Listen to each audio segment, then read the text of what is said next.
গিয়েছিলাম আমার এক বোনের বিয়ে। তো ওখানে গিয়ে কী কী খাওয়া দাওয়া করলাম।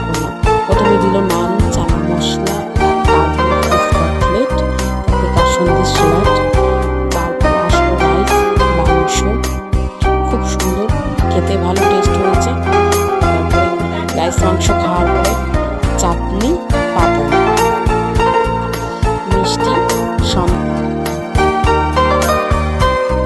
আইসক্রিম, জলজিরা। তারপর চলে আসলাম